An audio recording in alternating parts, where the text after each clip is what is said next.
Okay, everybody have, who had the iced coffee? Everybody have iced coffee? The little sandwiches, very good. Anybody have ice cream? There was ice cream, right? No, oh, it was a rumor, it wasn't real? Okay, what? Okay, all right.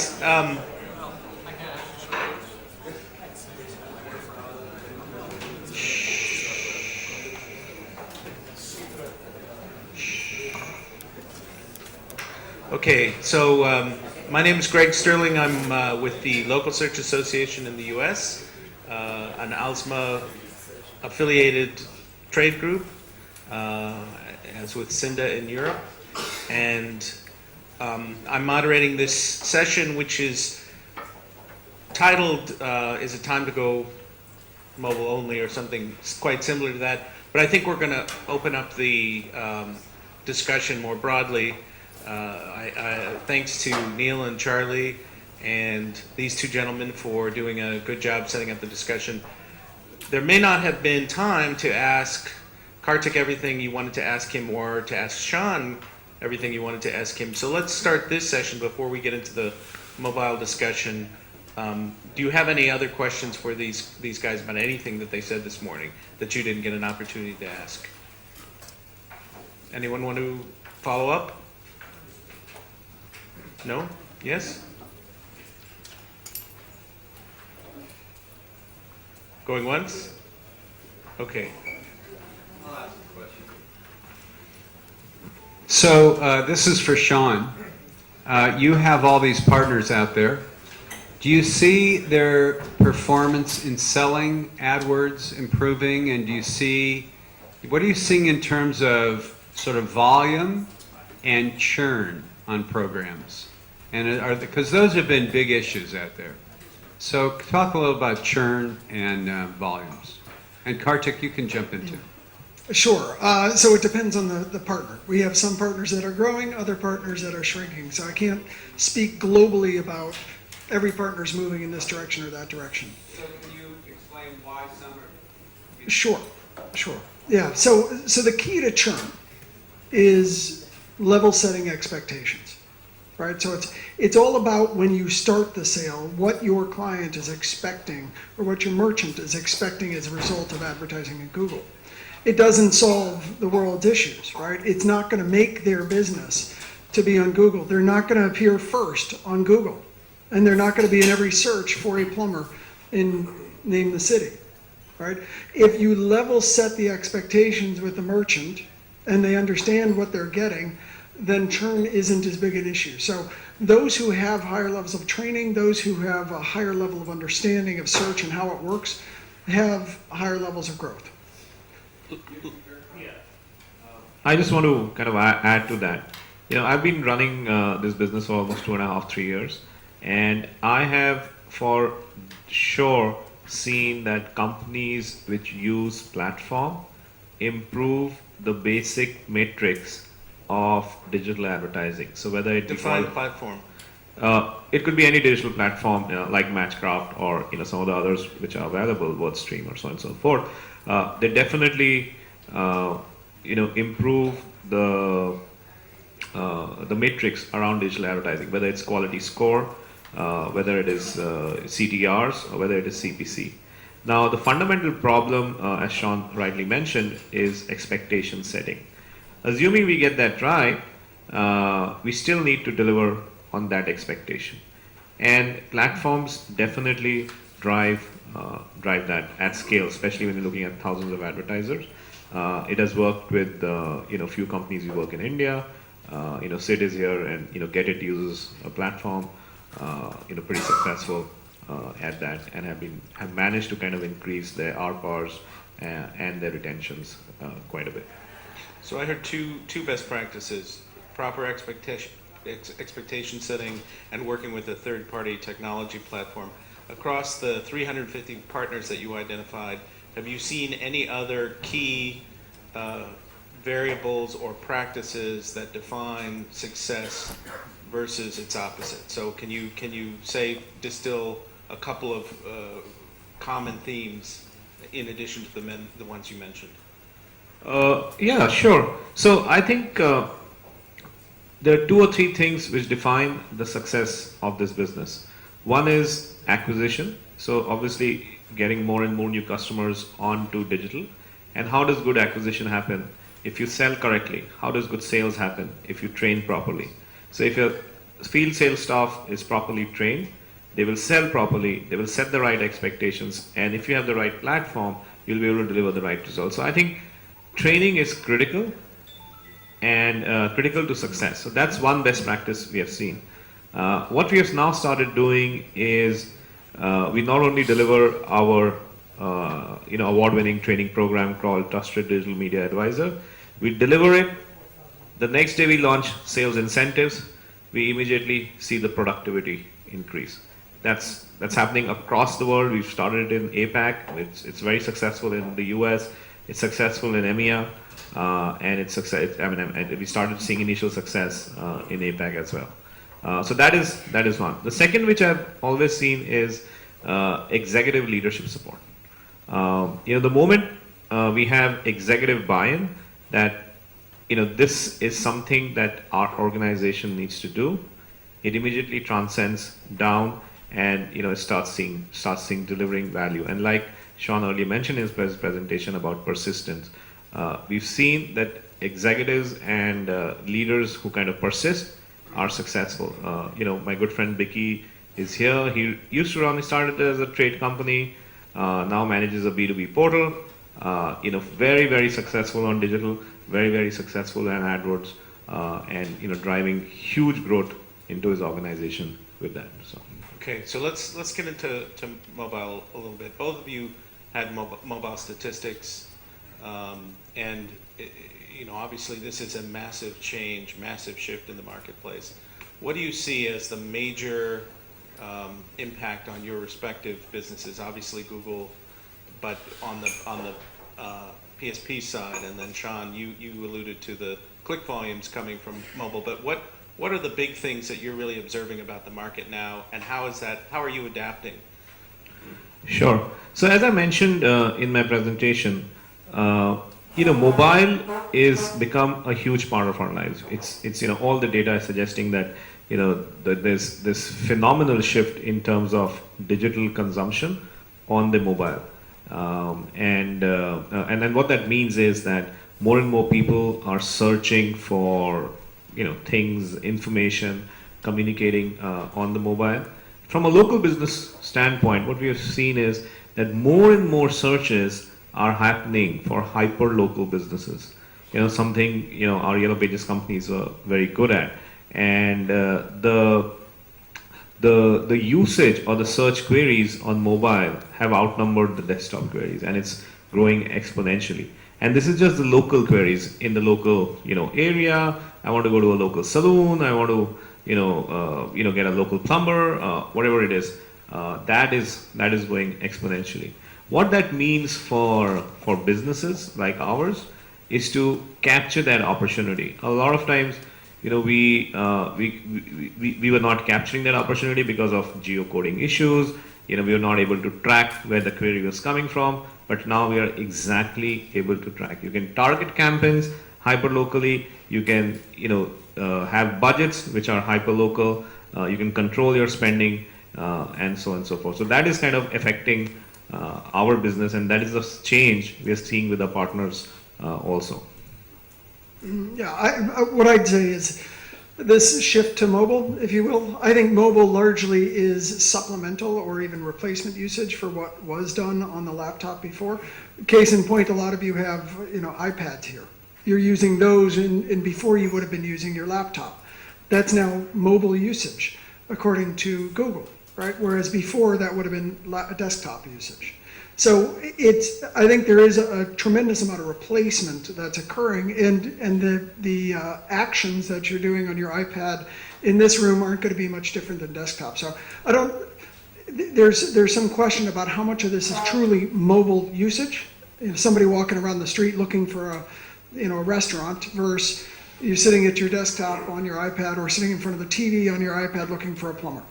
Yeah, I think there's the device question about. Yes. I think there's the device question, and then I think there's where the location of the query. A lot of, people always think of smartphone usage as out in the world, but most of it actually happens at home, right? I mean, so I think it's quite complicated. So,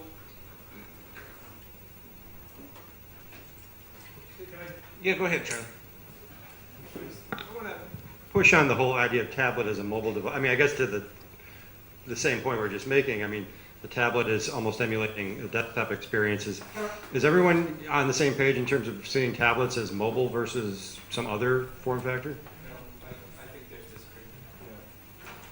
I mean, I think you have, I think you have the big so-called phablet phones, which is very interesting because that's kind of gets closer and closer to what you like an iPad Mini or a small Nexus tablet, but it's connected in a way that most tablets aren't. They're mostly Wi-Fi devices.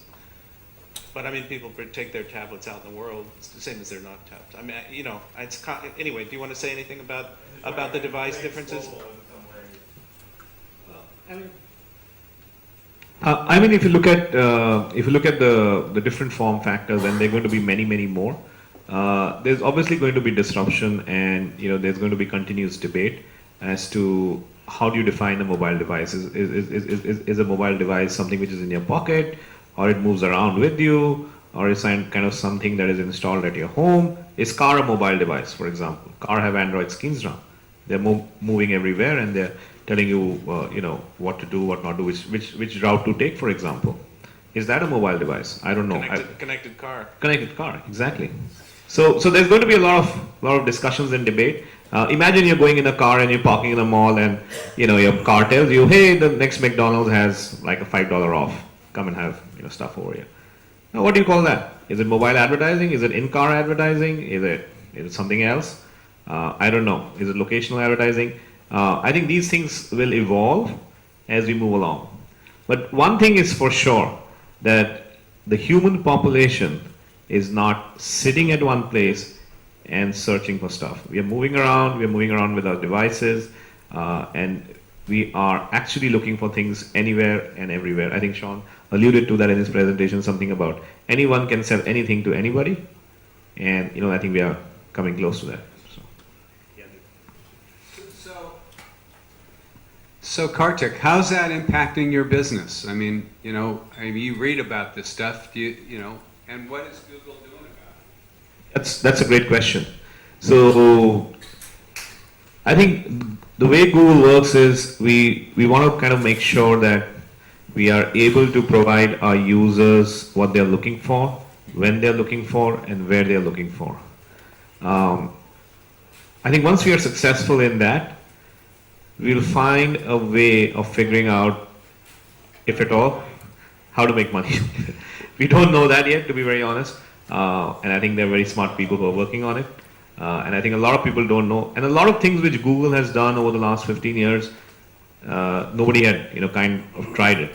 We always thought of advertising as, something which somebody looks at over, millions and millions of time, and that is good advertising. Somebody came and disrupted, hey, that's not really great. It doesn't add any value. I don't know how many people are calling me seeing this. Why should I pay for something which I don't know? I will only pay for something if somebody calls me or somebody sees my website. And that's disruption. And people like that. And consumers like that. Somebody may come and have a better way of advertising. We don't know that. But it will be disruptional. That's for sure. Well, it's been a bit of a bumpy transition for Google from the PC use case to mobile. And obviously Google's invested hugely in voice, in Google Now and artificial intelligence and other technologies that would take advantage of context and location data, etc. I mean, you said that mobile queries are outpacing PC on a global basis, but at the same time, as Neil pointed out, I think a lot of people go directly into particular apps, and they don't use search on a smartphone in the same way that they use search on a PC. So, what do you say to that, Sean? As a SEM platform provider, where people are expressing skepticism about the relevance of search going forward. You know, somebody could say, well, aren't apps the most important place for business owners to be, small businesses? Isn't that where most of the engagement is happening? And it's harder and harder to drive clicks on mobile because Google is using cards to fill up the full screen, and it's just harder to be, you have to be number one or number two or forget about it. So what do you say about this sort of transition, and is search going to be as relevant going forward as other kind of mechanisms for exposure? Well, I guess that's yet to be seen. I would suggest that search will be relevant for many years to come. I think as screens tend to continue to get larger on their phones and resolution improves, that people continue to search as they always have via their phones. So I mean, I think search is still very relevant. Yes, there are searches occurring within apps, and there's verticalized services within apps, whether it be Yelp's app or other apps. But I think search is going to continue to be very relevant and as it is today. I think I'll just add to that. I think it's a good question. I think search will be relevant. Which form it'll evolve into is something we'll have to see. We've been used to textual search. Voice search is really growing. And Can you give us any concrete data on that from internal secret Google metrics that otherwise wouldn't be revealed by a PR person? Spill them. all I can say it's we're seeing a lot of traction. We also feel that a whole lot of new users will start with voice search. There may not be textual search for these users, and we have started seeing good traction on voice. Now I don't know if voice will replace text, or they will coexist, or there will be some form of in-app kind of search. We don't know that yet, but search I think will be relevant because human beings are inquisitive. They want to know different things. They want to learn. Knowledge has been something which all of us have craved for across centuries and across years. And search kind of delivers that. Google always, we like a term which we call being uncomfortably excited, and we always keep discussing that there is somebody sitting in a garage, or a professor in the university, or somebody in the R&D lab who is working as we speak to displace us from our perch, and that is a scary feeling for most people. But generally within Google, it helps us keep us inspired and motivated to kind of keep delivering better and better results for our users. So I don't know what form search will take, but it's interesting to see. Certainly, the search as a behavior is going to persist. The question is, where will that happen? I think people doing directional lookups to get questions answered. I want to shift gears a little bit, and still everybody in the audience is welcome to ask questions. So I heard a little bit of a conflict in some of the things that you said earlier. Karthik, I heard you say you have to move at the speed of the customer, think big, move fast, et cetera, et cetera. And Sean, I heard you express some regrets about your time at RHD and DEX, where you guys were sort of distracted, as you called it, by thinking that you had to be a technology company and making some costly acquisitions and trying to integrate them. Is there a conflict there? Am I correctly perceiving that? How do you avoid getting distracted if you're moving quickly? I mean, how can you make the right choices, recognizing the need to speed up? You thought you guys were doing in the moment the right thing, following the market, adapting, moving quickly, but it turned out to be a mistake. And Karthik, how do you avoid that kind of distraction or making mistakes when you're doing things very fast? Go ahead. Yeah, I view them really as two totally different things. I think you do have to move quickly. If there's anything I've learned in over the last decade, it's the market always seems to be moving much faster than it is, and we raced to solutions thinking, oh, this is a land grab. You've got to get there. But it just didn't pan out that way. And it's still today, we're still slugging through the same issues that we were slugging through a decade ago. So we felt like it was a race for a land grab. It didn't turn out that way. I would suggest slow down just a little bit, do the right thing for the customer, focus on the value for the merchant, and in the end, you'll win that way. I think it's important to think big and move fast. I don't think in the world of technology we have an option on that, and we have to be innovative, and we have to invent new ways and means of doing things. Some of the traditional processes we have worked on maybe does not work. Maybe the way we sell does not work. The way we manage our accounts is not right. So I think one of the ways to kind of do it is what we all do. Even though Google is such a large company, we have a culture of always being innovative and inventive. In fact, we've tried to kind of work in small teams all the time, and there's enough freedom given to the teams to kind of innovate and always kind of work that can deliver better value and results to the user. So think fast does not mean that, or move fast does not mean that you essentially will succeed all the time.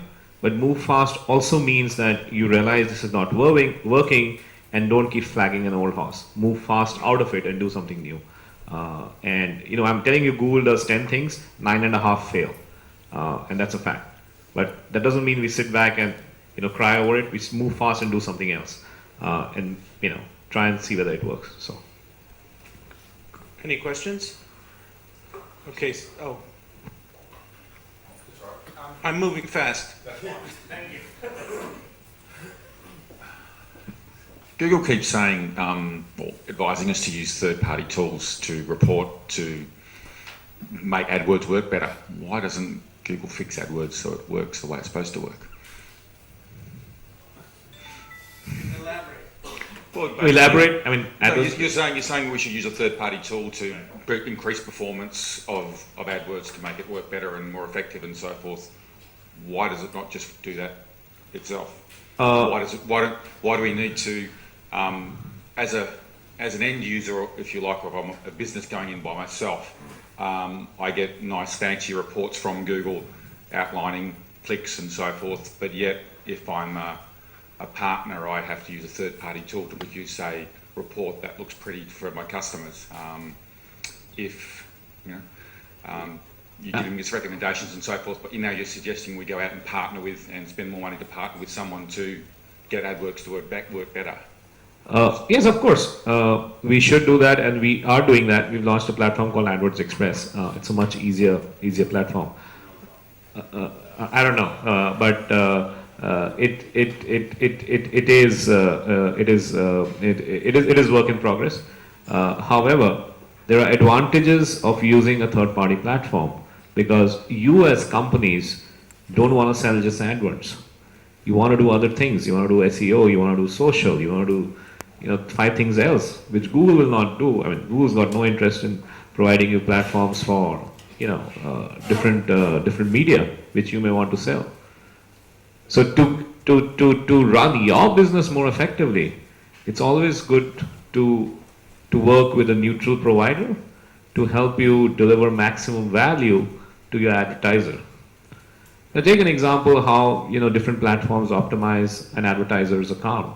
If you have, as I alluded to my talk earlier, if you go and promise a solution to your advertiser, it should not matter to the advertiser where those number of customers are coming from.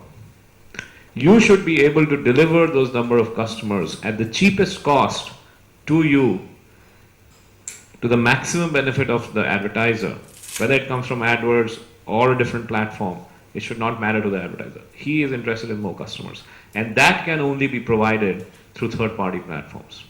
And that is why, as businesses, it is important for us to look at third-party platforms and see which platform will meet my end advertiser goals is most important. Okay, we're almost out of time. I had a provocative scenario where I was going to put you in the role of consultants to these publishers and these companies and advise them about what to do about mobile and whether they should give up the consumer side of the business and just focus on the ad sales side. But we don't have time to go into that, so we'll leave that for later. But what's one or two very brief things that you would say to this audience about mobile and how they need to adapt to that shift in the marketplace? Just real quickly. Yeah, I'd also like to address. Okay, go ahead, but quick. You know, look, AdWords was designed for one-to-one relationships initially, right? I mean, it was about an advertiser coming in, posting their ads, modifying, adjusting, watching the marketplace, seeing if they were bidding the right amount or not, what the right keywords were, the ad copy, etc. It wasn't generally designed for scale, right? That it up was about scale. It was about being able to put thousands of advertisers in at a time, about a many to one type of a scenario, and then it's optimized over time for the keywords, the ad copy, etc. In some markets, you have Google only, like Thailand. In other markets, there's competition, and so what our platform allows you to do is go onto multiple different sources, not just Google. But I'd say that's the benefit of using a third-party software. Okay, so massive shift to mobile usage. What's your advice to them about how to adapt to that? Keep an eye on it. I think mobile-only campaigns are very real, and it's an opportunity, but it's a vertical opportunity. It depends on the advertiser you're selling specifically. So I think mobile is something that, and Neil, I think you started off talking about verticalization with that vertigo-looking chart there. But I think that we have to keep an eye on mobile from a vertical perspective. Okay, last word, Karthik. Also, I think when you're selling, make sure a mobile website or a mobile optimized website is a part of your package, whether you give it free, whether you charge something for it. But no advertiser should come into your system without a mobile site. Just make this, if you have to take one thing away from this conference, just take this, that from today, no advertiser coming into my system without a mobile website, especially in Asia Pacific.